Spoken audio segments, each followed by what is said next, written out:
بتدوري على ادوات للمطبخ هنا في ميلانو ومش لاقيه؟ تعالي اقولك تجيبيها منين. شايفه الطاسه القمر دي؟ ديت نازله ترند دلوقتي على تيك توك وكمان على فيسبوك. بتستخدميها من غير اي زيت خالص، مش بيلزق فيها اي اكل. كان في هناك مقاسات كتير، يعني المقاس ده كان ب 28 يورو، وانتي طبعا على حسب المقاس اللي انتي محتاجاه. انا صورتلك كل المقاسات اللي كانت موجودة هناك، حتى الصغير ده كان عامل 22 يورو. شايفين حتى كمان في الجريل الواسع والحلة وكل الحاجات منها كانت موجودة. الطقم ده كان كامل على بعضه كده، وده عندي منه الاسود. بصراحة حلوة قوي. بس عيبه واحد بس، ان هو لو دخل غسالة الاطباق بيطلع ليه ريحة نفس ريحة الريحة بتاعة المسحوق بتاع الاطباق. فبصراحة ما كانش عاجبني خالص في غسالة الاطباق خالص بصراحة.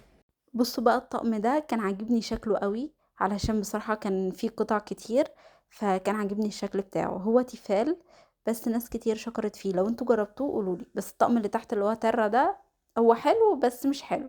لو هتغسليه في عادي على ايديكي يبقى حلو تمام وزي الفل. هنا بقى ديت حاولت اوريكم إن مقاساتها كتير. لو هتقولولي عادي يبقى ليه ريحة المسحوق، لا يا جماعة، طعم المسحوق بيطلع في الاكل. يعني لو عاملة رز طعم المسحوق بيكون فيه، فده ما كانش عاجبني.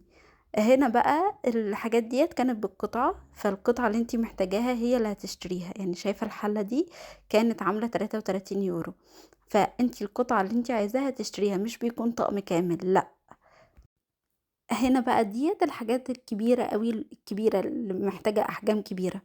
هنا برضو ده طقم لقيته هناك، بس قطعه شوية صغيرين قوي. يعني هما الطاستين والحلة الصغيرة دي خالص، وكمان الكسرولة الصغيرة. فكان عامل 64 يورو.